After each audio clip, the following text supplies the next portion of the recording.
అందరికీ నమస్కారం అండి. ఈరోజు మనీ వంటింటి రుచుల్లో కోడిగుడ్డు పులుసు ఈజీ ప్రాసెస్లో ఎలా పెట్టుకోవాలో చూద్దామండి. ముందుగా స్టవ్ మీద ఒక ప్యాన్ పెట్టుకుని ఒక 4 స్పూన్లు ఆయిల్ పోసుకోవాలండి. ఆయిల్ హీట్ అయినాక ఒక పావు చెంచా పసుపు వేసుకోవాలండి. పసుపు వేసుకుని ఒకసారి బాగా కలుపుకోవాలి. పసుపు ఆయిల్లో బాగా కలిసినాక ముందుగా ఉడకపెట్టుకుని పక్కన పెట్టుకున్న కోడిగుడ్లు వేసుకోవాలండి. నేను ఇక్కడ 9 గుడ్లు వేస్తున్నానండి. గుడ్లన్నీ ఒకదాని తర్వాత ఒకటి వేసుకోవాలండి. కోడిగుడ్లకి చాకుతో కానీ ఫోక్తో కానీ చిన్న నాట్ల కింద పెట్టుకుని వేసుకుంటే కోడిగుడ్లు పేలవండి. అలాగే మనం పసుపు వేసాం కదా ముందుగాను, గుడ్లు ఇలా పసుపు వేసి ఫ్రై చేసుకోవడం వల్ల అడుగంటకుండా ఉంటాయి. కోడిగుడ్లని 2 వైపులా కలుపుకుంటూ ఫ్రై చేసుకోవాలండి.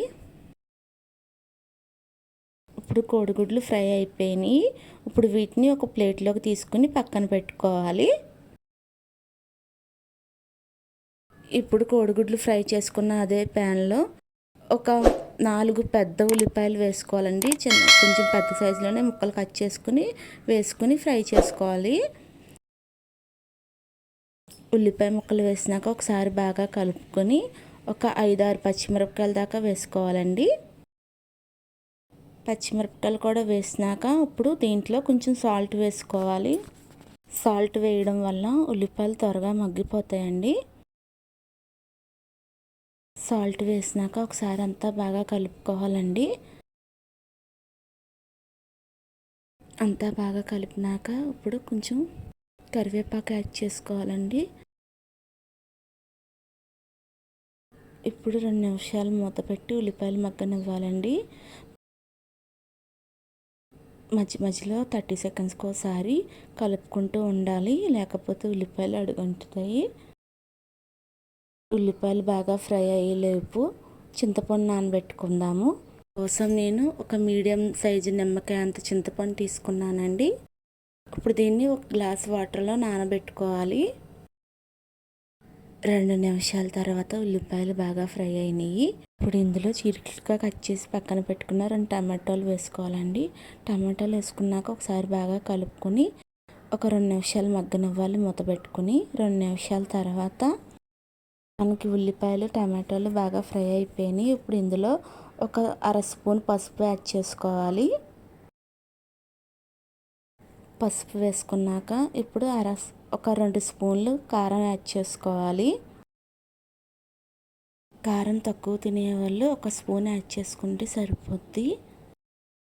ఇప్పుడు పసుపు కారం వేసినాక ఒక గ్లాస్ వాటర్ పోసుకుని అంతా ఒకసారి బాగా కలుపుకోవాలండి. ఒకసారి బాగా కలుపుకున్నాక మనం ముందుగా ఫ్రై చేసి పక్కన పెట్టుకున్న కోడిగుడ్లని ఒకదాని తర్వాత ఒకటి వేసుకోవాలండి. ఇప్పుడు కోడిగుడ్లన్నీ వేసుకున్నాక ఒకసారి అంతా బాగా కలుపుకోవాలి. కలుపుకొని ఒక 5 నిమిషాల వరకు ఉడికించుకోవాలండి. ఇప్పుడు నేను మూత పెట్టి ఒక 5 నిమిషాలు ఉడికించుకుంటున్నాను. ఒక 5 నిమిషాల తర్వాత మనకి కూర బాగా ఉడికిపోయింది. ఇప్పుడు ఇందులో చింతపండు పులుసు యాడ్ చేసుకోవాలండి. ముందుగా వాటర్ పోసి నానబెట్టుకున్న చింతపండులో నుంచి చింతపండు రసం తీసుకొని ఇందులో యాడ్ చేసుకోవాలండి. కర్రీలోను నేను ఇక్కడ 1.5 గ్లాసు చింతపండు రసం యాడ్ చేసుకుంటున్నాను. 1 గ్లాస్ చింతపండు రసం యాడ్ చేసుకుని ఒక 1/2 గ్లాస్ వాటర్ యాడ్ చేసుకున్నాను. ఇప్పుడు మూత పెట్టుకుని 7-8 నిమిషాలు ఉడికించుకోవాలండి. పులుసు బాగా మరిగి చిక్కపడి వరకు ఉడికించుకోవాలి. ఒక 5 నిమిషాల తర్వాత పులుసు బాగా మరిగిందండి. కొంచెం చిక్కబడింది. కొంచెం పల్చగా కావాలనుకునే వాళ్ళు ఈ స్టేజ్లో స్టవ్ ఆఫ్ చేసుకోవచ్చు. ఇంకా కొంచెం చిక్కగా కావాలనుకున్న వాళ్ళు 2 నిమిషాలు మూత పెట్టుకుని ఉడికించుకోవాలండి. 2 నిమిషాల తర్వాత పులుసు బాగా చిక్కబడిపోయింది. ఇప్పుడు ఒకసారి అంతా బాగా కలుపుకోవాలండి. ఒకసారి అంతా బాగా కలుపుకున్నాక దింపే ముందు కొంచెం కొత్తిమీర యాడ్ చేసుకుని స్టవ్ ఆఫ్ చేసేసుకోవాలండి. మీకు కనుక ఈ వీడియో నచ్చినట్టయితే ప్లీజ్ లైక్ చేయండి, అలాగే సబ్స్క్రైబ్ చేసుకోండి. Thank you for watching.